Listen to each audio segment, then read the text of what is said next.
In today's video, I'm going to teach you how to upload receipts to Expensify. Start on the home screen of Expensify.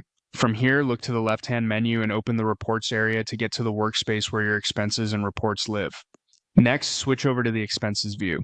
This is where you'll see individual expenses that can have receipts attached. If you have a lot of entries, use the search and sort tools to quickly find what you need. Once you see the expense you want to update, open it so you're ready to attach a receipt. Before we upload, it helps to know there are several other ways to add receipts if that's more convenient for you. The first is the mobile route. Download the official Expensify app to your phone and use the built-in scanner to capture your receipt. Scanning from your phone is great when you're on the go. Just lay the receipt on a flat surface with good lighting, fill the frame, and let the app process the image so it can read the date, merchant, and amount. You can also forward digital receipts from your inbox to your account using the designated Expensify receipts email address listed in your settings. Make sure you're sending from the email associated with your Expensify account so the system can match the receipt automatically.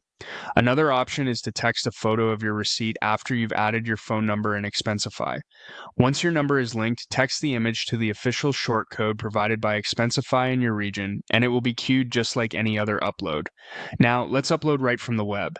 In the expense you opened earlier, click Add a Receipt. A file chooser will appear. If your receipt is saved on your computer, select the file and click Open to begin the upload.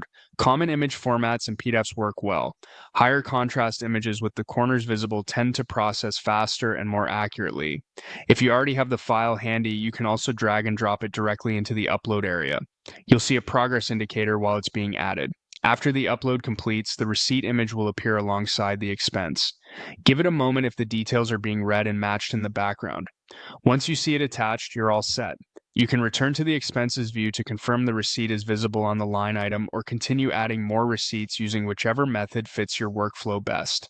That's it. Quick, clear, and organized. Thanks for watching and happy expensing.